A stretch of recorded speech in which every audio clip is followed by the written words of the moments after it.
আমার স্বামী প্রবাসে থাকে, কেনাকাটার সব কিছু আমার করতে হয়, এক্ষেত্রে কি আমি গুনাহগার হব?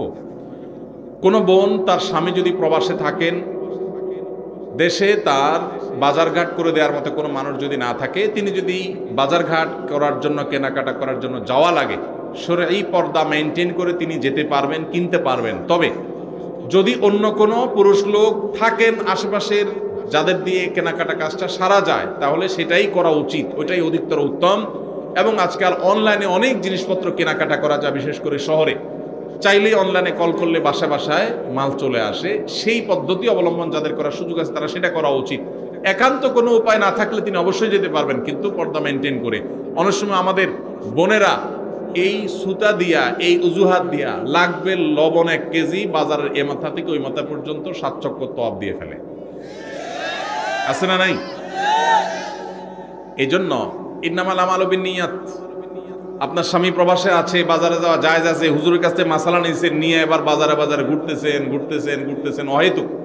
পর্দার সাথে গেলেন না বেপর্দার সাথে গেলেন, তাহলে অবশ্যই আপনি গুনাহগার হবেন। এই জন্য বোনরা আল্লাহকে ভয় করবেন, যতটুকু আপনার না হলে নয় ততটুকু আপনি করতে পারবেন, অবশ্যই পর্দার সাথে।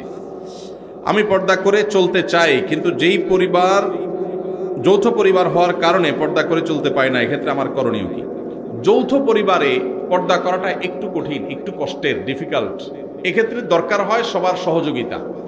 আমরা ছোটবেলায় আমরা দেখেছি যৌথ পরিবারে থেকেও মানুষ পর্দা করার চেষ্টা করত।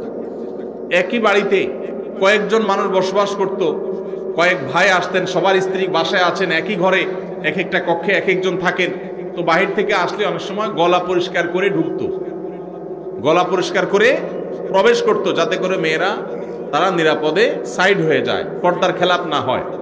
এখন হায়া লজ্জা এমন উঠছে, হনহনায় ঢুকে যায়, ন্যূনতম পর্দার বিধানটা জানেই না। এটা মুসলমানদের জন্য লজ্জা। যৌথ ফ্যামিলিতে থেকে পর্দা করা সম্ভব যদি সবার সহযোগিতা থাকে। ঠিক আছে, পুরুষরা যখন আসবে মহিলারা সাইড হয়ে যাবে, পুরুষরা যখন বের হবে মহিলারা তখন সাইড দিবেন, মহিলারা যখন থাকবেন পুরুষরা ঢোকার আগে তাদের পারমিশন নেবেন, প্রাইভেসি মেনটেন করবেন। দেখুন, ইসলামের পর্দার বিধানটা হলো মানুষের প্রাইভেসি রক্ষা করার জন্য। মানুষের প্রাইভেসি মেনটেন করা, রক্ষা করা, এটা ইসলামের অনেক বড় একটা সৌন্দর্য, যে ইসলাম মানুষের প্রাইভেসি রক্ষা করেছে। একজন নারী, আপনি তার সৌন্দর্য তার অনুমতি ছাড়া বা তার সৌন্দর্য আল্লাহর অনুমতি ছাড়া আপনি দেখে অবলোকন করবেন, আপনার জন্য হারাম করা হয়েছে, তার প্রাইভেসি আপনি নষ্ট করছেন। আবার একইভাবে আপনি তাকে নিয়ে মনোজগতে যে বাজে জল্পনা কল্পনার মধ্যে হারিয়ে যাওয়ার আশঙ্কা আপনার মধ্যে আছে এই পর্দাহীনতার কারণে। এই কারণে আল্লাহ তাআলা আমাদের জন্য এটা নিষেধ করেছেন। এই জন্য যৌথ ফ্যামিলিতে থেকে পর্দা করা যায় যদি সবার সহায়তা থাকে। যদি না থাকে তাহলে আলাদা থাকবেন, ছোট্ট কুলগান নিয়ে ফ্যামিলির সাথে বোঝাপড়া করে তাদেরকে বুঝায়া যে পর্দার জন্য আপনি আলাদা হচ্ছেন। অনেক সময় দেখা যায় অনেক মহিলা আছে আলাদা হওয়ার জন্য একটা সুতা খোঁজে, সুতা, এই সুতা খুঁজে এক একটা মাসালা বাইর করে হুদাই, কোনো কারণ ছাড়াই। তো এটা করা যাবে না। আর যদি সত্যিই পর্দার অসুবিধা হয় তাহলে স্বামীর কর্তব্য স্ত্রীর জন্য অবশ্যই পর্দার ব্যবস্থা করা প্রয়োজন, সেটা বাছা আলাদা করে হলেও।